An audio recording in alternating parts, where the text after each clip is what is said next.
aja ya. Iya.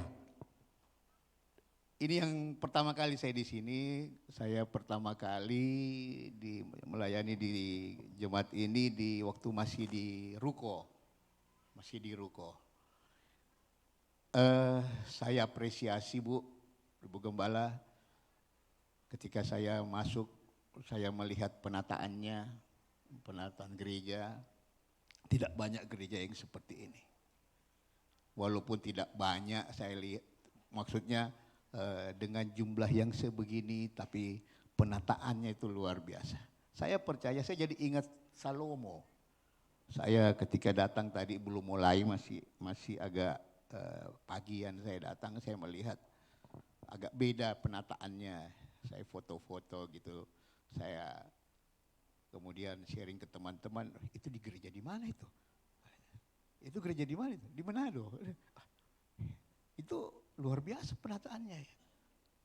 Jadi maksud saya gini, mulai dengan yang, artinya saya melihat gereja ini betul-betul punya nilai ya, punya prinsip yang dibangun. Dan saya percaya kalau itu terus dipegang, itu akan menjadi sesuatu yang luar biasa untuk gereja ini. Kalau kita hidup tanpa prinsip, kita membangun sesuatu tanpa prinsip, kita membangun sesuatu tanpa value, tanpa nilai, kita nggak tahu arahnya mau kemana. Jadi kita jalan aja, orang bicara begini, kita ikut, ternyata nggak cocok, kita rubah lagi, jadi bongkar pasang terus. Tapi saya percaya kalau kita punya nilai, sesuatu yang dibangun dengan nilai, sesuatu yang dibangun dengan prinsip, memang tidak mudah. Memang tidak mudah, saya tahu pasti tidak mudah. Karena prinsip itu kan tegak lurus gitu ya. Pasti banyak halangannya. Tapi dengan kekuatan, dan itu akan menjadi value untuk gereja ini. Saya bersyukur ada gereja seperti ini. Ya tangganya naik ke sini aja lain gitu ya. Mesti, Bu gimana itu kalau Oma mau naik? Apa ini khusus untuk orang muda saja? Barangkali nanti kalau 70 tahun masih kuat lutut naik ini gitu, yang juga masih apakah khusus seperti itu? Saya tidak tahu, tapi buat saya sesuatu yang unik, dan yang unik itu pasti menarik.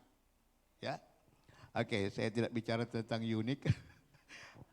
Ya, perkenalkan, nama saya Andi Mulyadi. Bapak Ibu, saya kenal Ibu Gembala sudah cukup lama juga. Waktu itu Alpha Course ya, My Hope ya, saya lupa gitu. Saya tinggal di Makassar. Saya hadir di Manado, sudah sering ke Manado, sangat sering malah. Malah ada yang katakan sudah lebih banyak di Manado daripada di Makassar. Ya, tapi saya suka dengan Minahasa. Saya tadi duduk di situ, Pak Gembala bilang dalam rangka apa saya hadir di Manado kali ini, mempersiapkan untuk Bapak Ibu doakan, kita doakan semua. Pelayanan dari Billy Graham Evangelist Association akan datang di Indonesia dan mengajak untuk semua. Dia akan buat, dia sebut dengan festival, bukan KKR, festival. Ya, nah Bapak Ibu sekalian, saya tanya waktu saya dihubungi Ibu Gembala, Bu apa harus saya bicara apa? Ya, supaya apa yang saya mau bicarakan itu sesuai dengan program tuntunan Tuhan atas gereja ini yang diberikan kepada Ibu Gembala. Kita tunduk kepada Ibu Gembala, betul? Nah, otoritas ada sama Ibu Gembala, jadi kita harus tanya, mau bicara apa Ibu Gembala? Saya nggak suka kan bilang, nah, saya dapat dari Tuhan, highly bagus. Kan saya ada di sini dalam otoritas beliau, jadi saya harus tanya, Bu, apa yang harus saya sampaikan? Bapak Ibu yang dikasih Tuhan, sebagai makhluk sosial, kita ini tidak lepas setiap hari sampai pun nanti kita mati, selalu kita punya yang namanya relasi, hubungan. Orang kalau pintar menjaga relasi, pintar menjaga hubungan, maka akan banyak, hidupnya itu akan mudah, hidupnya itu akan saya katakan 90% sukses. Ada orang secara pengetahuan tidak terlalu pandai, tapi punya relasi yang banyak. Dan relasi itu membuat dia bisa sukses. Benar kan? Kalau pengusaha apalagi punya relasi di pemerintah, pasti sukses. Jadi kehidupan ini harus dibangun dengan relasi. Karena kita hidup enggak sendiri di dunia, kita hidup dengan berbagai macam karakter. Baik itu kita di rumah maupun kita di luar rumah. Jadi relasi sangat memegang peran penting di dalam kita menjalani kehidupan ini. Bagaimana kita menata relasi kita, itu akan membuat kita akan nyaman dalam kehidupan. Saya bersyukur Tuhan kasih banyak teman, banyak relasi, sehingga saya merasa saya kemana saja pun ke Indonesia kayaknya enggak susah. Karena banyak relasi, mempermudah. Nah pertanyaannya kemudian, bagaimana kita mempersiapkan relasi kita? Karena relasi kita kan tergantung kita dan bagaimana kita dengan orang lain. Masalahnya kemudian tidak berhenti di situ, karena relasi itu kan dari dalam diri kita. Itu sebabnya Amsal katakan, jagalah hatimu dengan segala kewaspadaan, karena disitulah terpancar kehidupan. Saya boleh dibantu dengan, ya silakan, saya nggak bisa pakai ini. Jagalah hatimu dengan segala kehidupan, karena dari situlah terpancar. Jagalah hatimu dengan segala kewaspadaan, karena dari situlah terpancar kehidupan. Waspada, saya garis tebal kata waspada. Orang kalau waspada tidak harus siap gitu ya. Gak ada waspada, gitu gak ada. Kecuali kalau foto dia begini, oke. Kalau waspada enggak, dia mesti siap, tegap. Orang kalau di pos jaga kan waspada, harus siap. Jadi kalau kita berdoa juga mestinya Tuhan jaga hatiku, salah. Kita yang harus jaga hati kita, bukan suruh Tuhan jaga. Minta Tuhan penuhi, iya, tapi kita juga harus penuhi sendiri hati kita. Kita Tuhan penuhi sekarang Tuhan, tapi kita nggak bikin apa-apa. Tuhan bilang, saya mau kasih, ini tinggal disalurkan, sama berkat tinggal disalurkan. Kita bagaimana sekarang sikap kita, supaya kepenuhan Tuhan itu ada sama kita.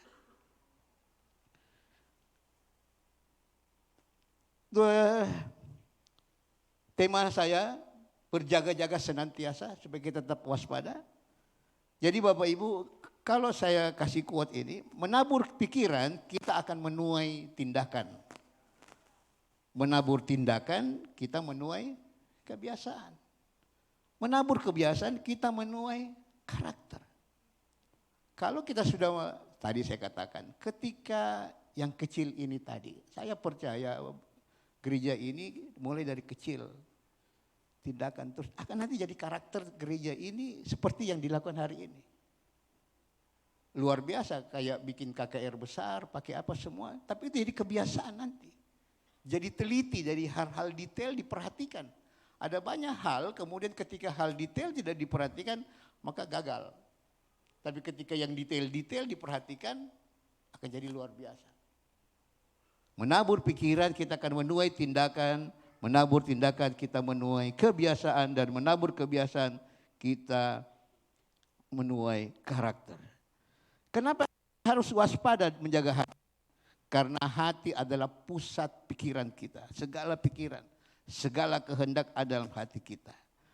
Markus 7 ayat 20 sampai 23 katakan, apa yang keluar dari seseorang itulah yang menajiskannya. Sebab dari hati orang timbul segala pikiran jahat, percabulan, pencurian, pembunuhan, persinahan, keserakahan, kejahatan, kelicikan, hawa nafsu, iri hati. Ini semua yang tidak bagus. Kesombongan, kekebalan, semua hal-hal yang jahat itu timbul dari dalam dan menajiskan orang. Jadi kalau hati yang di dalam ini tidak beres, tidak sehat, ya ini muncul. Dan yang ketika itu mulai tidak dijaga dan kemudian terus berlanjut menjadi karakter. Ada orang akhirnya punya karakter suka marah, sedikit-sedikit tawar hati, sedikit-sedikit tersinggung. Nah itu susah. Itu susah untuk orang itu bisa sukses. Kenapa hati begitu penting? Alkitab saya membaca, Alkitab menulis 876 kata tentang hati. Berarti sesuatu yang sangat penting. Sangat penting. Nah untuk itu kesehatan hati kita itu harus kita perhatikan, harus kita jaga. Karena kesegaran tubuh ini dipengaruhi oleh relasi. Relasi kita kepada Allah. Relasi itu ada dua seperti salib. Relasi vertikal, relasi horizontal. Relasi vertikal kepada Allah Bapa di sorga, relasi horizontal kita kepada sesama. Kalau hati kita tidak terjaga, maka kita tidak pandai menata hati, itu akan membuat bukan hanya kita yang bermasalah, tapi orang lain. Tadi saya katakan kita nggak hidup sendiri di dunia, kita hidup dengan ada keluarga, ada teman. Ketika orang hatinya terluka, dia akan cenderung membuat luka itu kepada orang lain juga. Ibu Gembala itu anunya begini. Dah senang sama Ibu Gembala, dia bicara lagi satu. Itu Gembala, Ibu Gembala. Jadi dia melukai orang yang lain. Ketika ada hati yang terluka dan tidak dibereskan, akan seperti itu. Gitu, bagaimana supaya kita menjaga hati kita agar tetap sehat. Ada 3 hal. Saya pikir-pikir bagaimana saya bisa menjelaskan dengan komunikatif ini. Yang pertama kita baru selesai pakai ilustrasi COVID. Kita kan kemarin COVID, hari ini juga, tapi kita berdoa supaya COVID segera berlalu. Ya, kita selalu pakai masker, kita selalu disinfektan. Di situ masih ada disinfektan, masker, kita vaksinasi, kita juga olahraga. Jadi yang pertama kita menjaga hati kita adalah masker hati kita. Kita masker hati kita. Masih ingat pasti masih ingat ketika pandemi, kita bahkan tidak keluar rumah. Kenapa? Karena di luar banyak virus. Di luar banyak virus. Jadi kita harus pertama jaga pergaulan.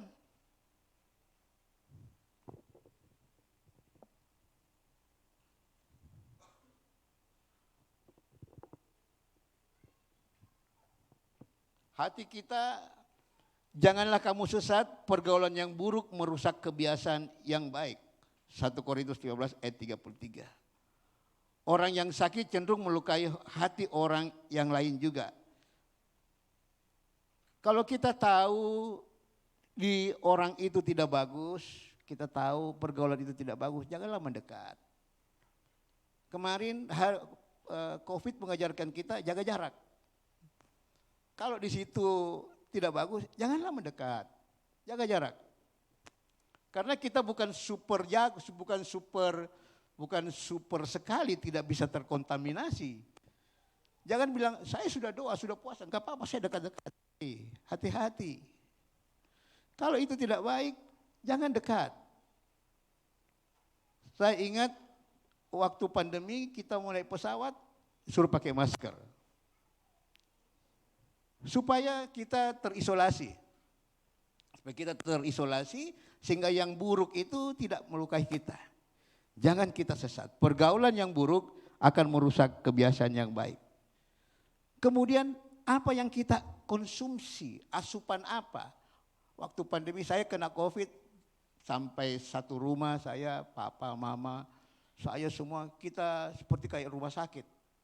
Semua pakai tabung gas, tabung oksigen. Semua pakai tabung oksigen. Tidak bisa ke rumah sakit karena penuh rumah sakit. Jadi pakai tabung oksigen. Betul-betul rumah itu sudah kayak klinik. Ya. Tiap hari datang para medis untuk periksa. Kita perlu asupan. Asupan maksudnya apa yang tadi katakan, apa yang di dalam hati itu yang keluar menajiskan orang.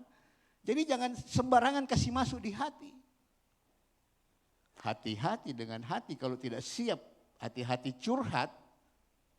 Hati-hati curhat kalau Anda tidak siap. Kalau tidak siap, hati-hati curhat dengan orang lain, ya. Kalau Anda belum siap, karena nanti kedua hati bertemu di jalan, hati-hati.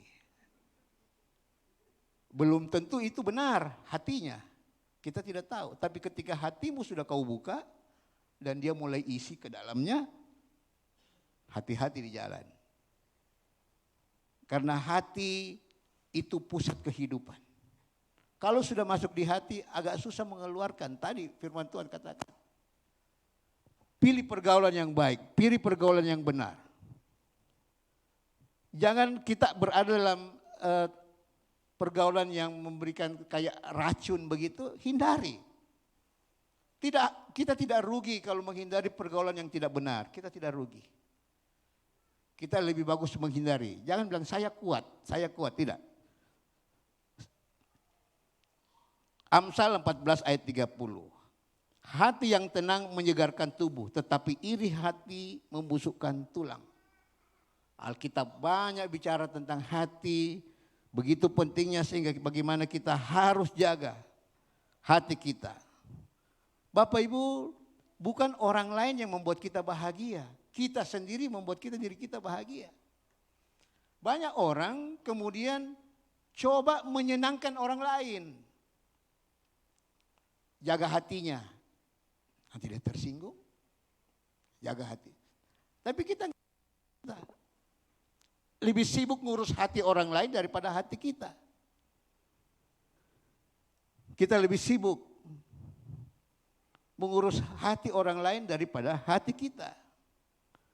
Lukas 6 ayat 31, dan sebagaimana kamu kehendaki supaya orang perbuat kepadamu, perbuatlah juga demikian kepada mereka. Saya percaya ketika hal-hal yang baik yang kita kerjakan, terus saja kerjakan yang baik. Jangan berhenti, jangan tobat melakukan yang baik. Kita akan terhindar dari itu, dari hal-hal yang tidak. Orang akan melihat kita berbeda. Tidak usah pusing orang menggosipin kita, orang kemudian menceritakan kita, orang punya pemahaman tentang kita, orang punya tanggapan tentang kita, karena kita nggak bisa merubah pikiran orang, kita nggak bisa melarang orang untuk, kita tidak bisa menjaga pikiran orang melarang tentang kita, tidak bisa. Bagian kita harus menjaga diri kita sendiri. Bagian kita harus menjaga pilihan kita sendiri.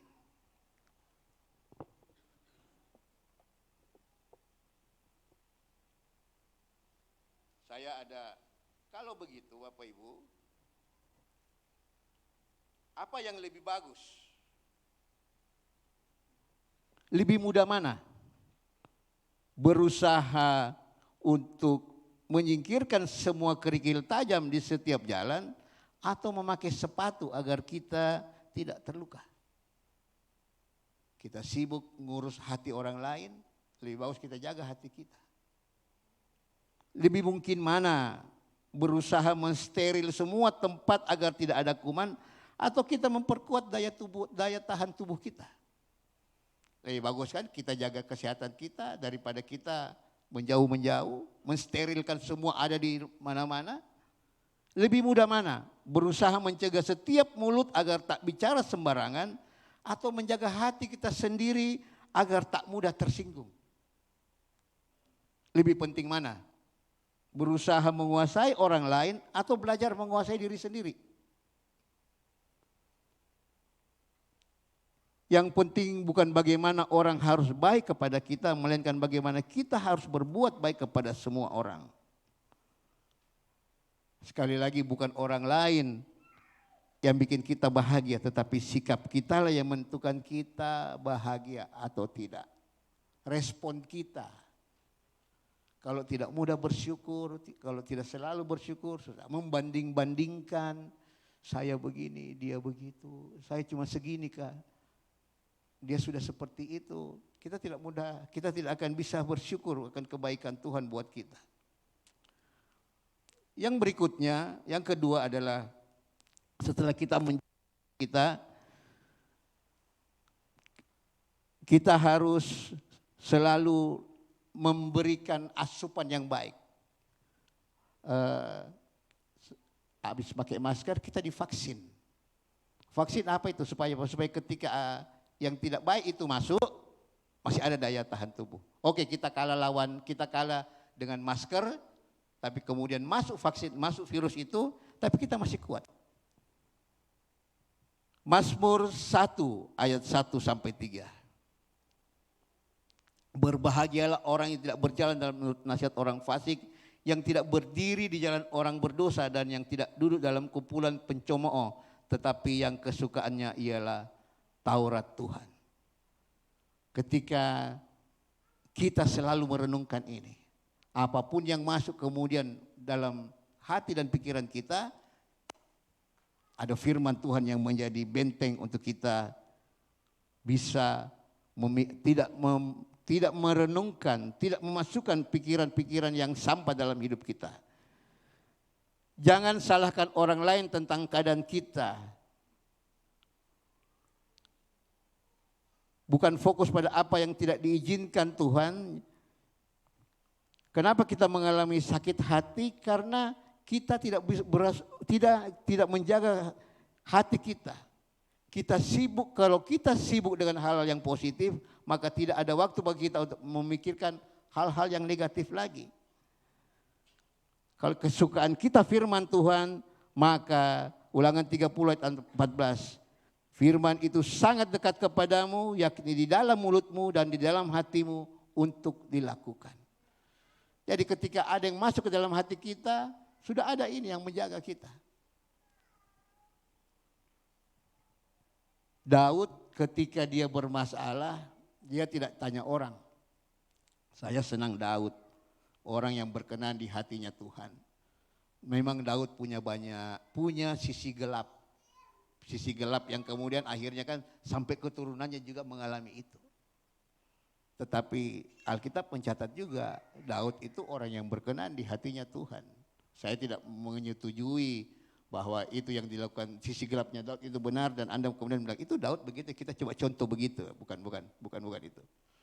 Tapi bagaimana Daud sebagai seorang penyembah, dia melakukan itu. Daud ketika ada masalah, kita kenal dengan istilahnya Daud kubu pertahanannya. Ketika dia ada masalah, dia kembali ke kubu pertahanan. Di mana? Di menara doanya dia. Dia ada di situ, dia tidak cari kemana-mana. Dia cari jawaban dari Tuhan. Dia kembali ke kubu pertahanan. Kondisi hati harus terjaga supaya kita tidak mudah, hati kita ini tidak mudah mengalami polusi. Hati yang tidak sehat tidak akan menerima berkat. Bapak Ibu percaya? Hati yang tidak sehat tidak akan menerima berkat. Mazmur 37 ayat 4. Bergembiralah karena Tuhan, maka Ia akan memberikan apa yang diinginkan hatimu. Bergembira, bersukacita. Saya melihat dalam beberapa, kita dalam kelompok-kelompok pelayanan, dalam kelompok-kelompok pergaulan, hal-hal ini tidak akan terlepas dari ini. Ya. Ketika hati kita tidak merasa nyaman, maka talenta, kapasitas kita tidak akan pernah maksimal. Bapak Ibu, ada kisah tentang Ahitophel, itu penasehat, ya.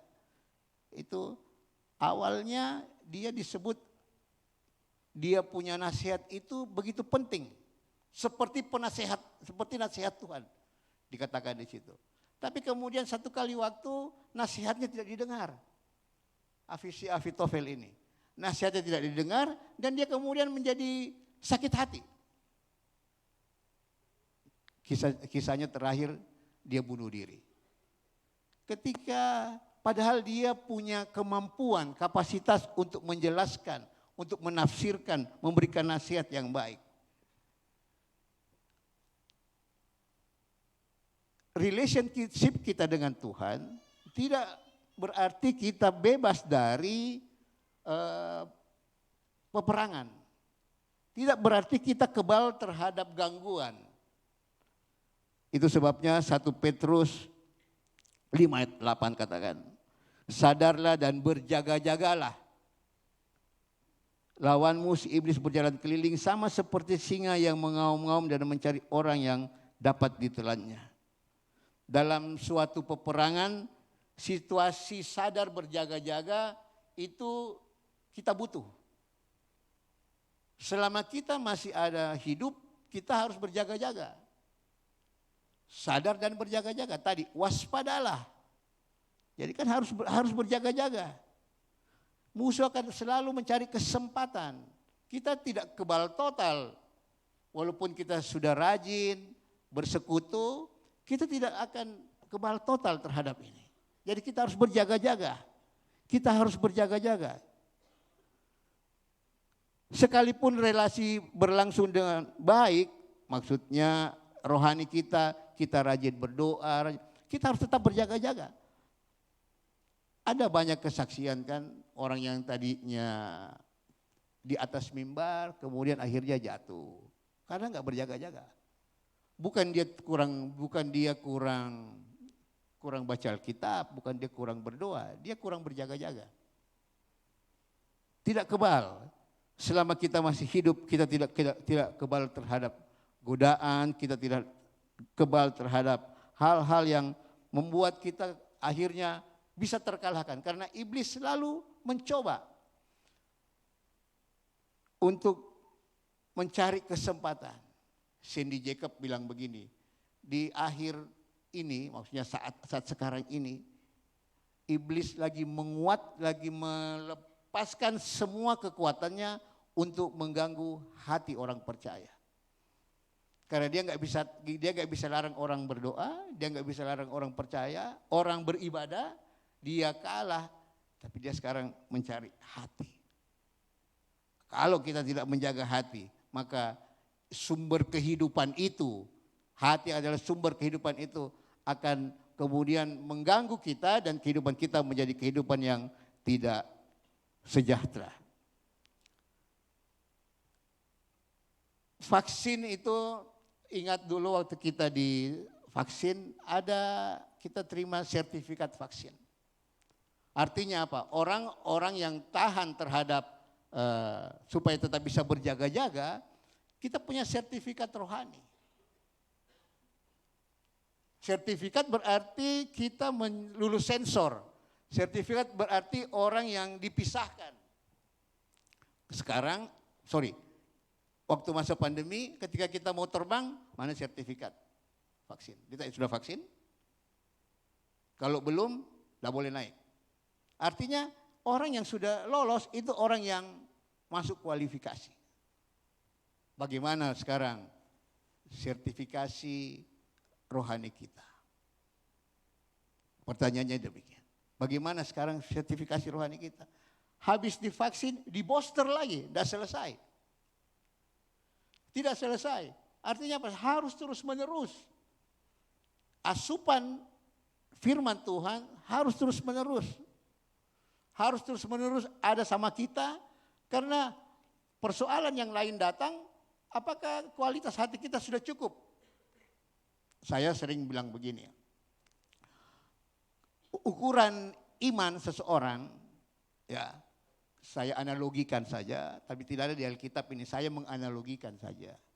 Kalau saudara punya iman kelas 1, firman Tuhan katakan pencobaan yang kamu terima tidak melebihi kekuatan.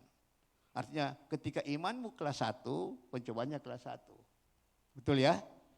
Ketika imanmu kelas 2, pencobaanmu kelas 2.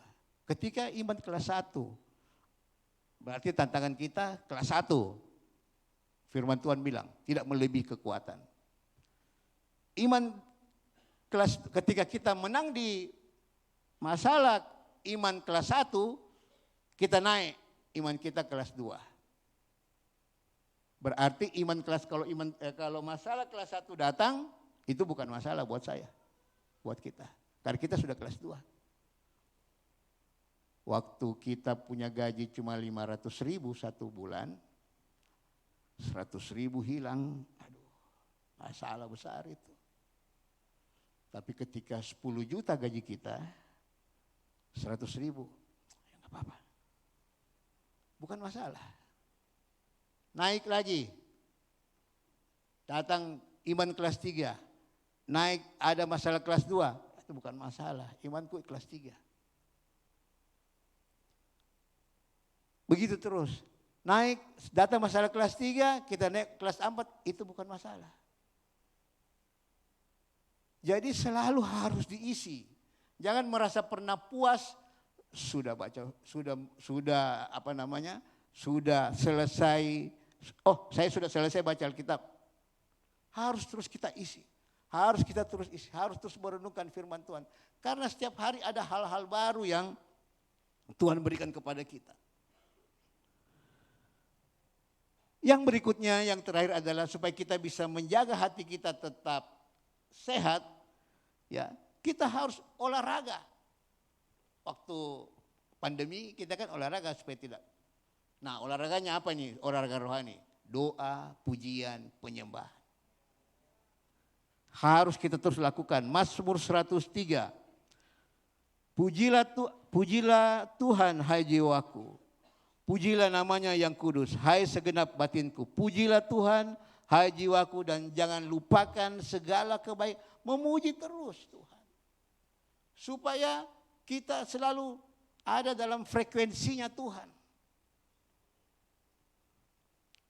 Di Mazmur 22, Tuhan bertahta di atas pujian umatnya.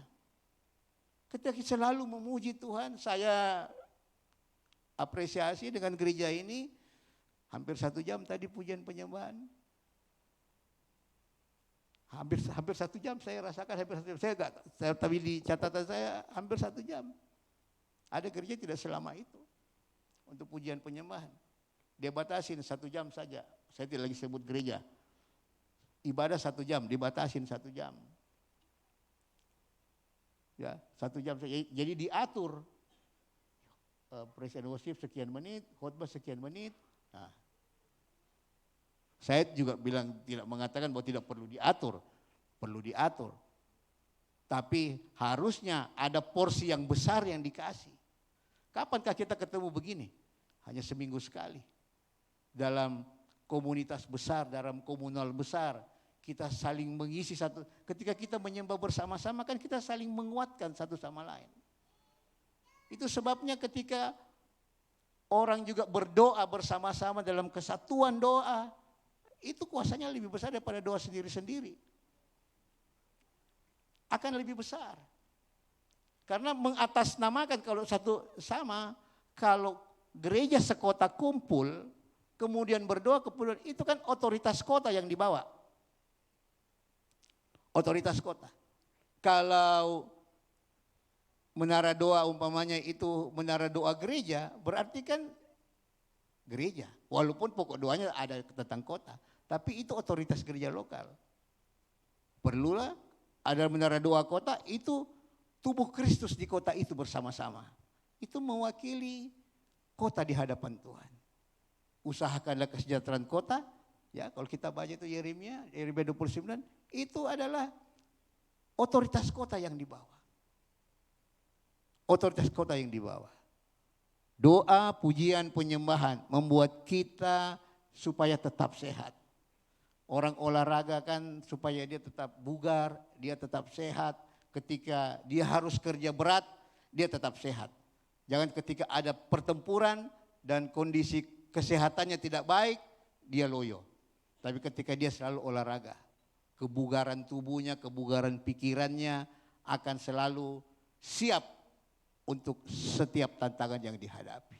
Saya undang tim pemuji untuk datang bersama-sama ke depan. Bapak Ibu yang dikasihi Tuhan, 3 hal untuk kita bisa menang, untuk kita selalu bisa berjaga-jaga.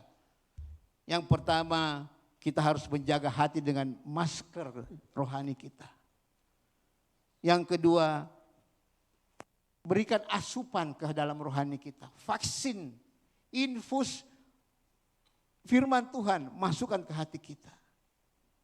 Ketika orang sakit itu, ketika orang sakit dia tidak bisa minum obat kan diinfus. Masukkan, paksakan masuk itu. Supaya ketika ada tantangan, ketika ada hal-hal yang membuat hati kita terganggu, kita mampu untuk terjaga. Berikutnya, pertahankan, maintain rohani kita. Maintain rohani kita supaya kita bisa siap untuk setiap tantangan yang Tuhan beri. Saudara dan saya hadir, saudara dan saya ada hari ini, Tuhan punya rencana untuk kita. Ketika kita enggak siap, hati kita tidak siap, tubuh kita tidak siap, kita sedang tidak melaksanakan panggilan Tuhan atas hidup kita. Saudara, kita baru selesai dengan perjamuan kudus. Artinya apa? Kita ditebus. Kalau kita ditebus, kalau barang ditebus di Pegadaian, bukan lagi miliknya orang itu, miliknya yang menebus. Betul? Kalau saudara dan saya sudah ditebus oleh Tuhan, hidupmu, waktumu bukan milikmu, miliknya Tuhan. Tapi kalau hatimu tidak sehat, tubuhmu tidak sehat, bagaimana engkau bisa melaksanakan panggilan yang Tuhan berikan kepada kita? Pentingnya hati, kesehatan hati untuk kita jaga bersama-sama.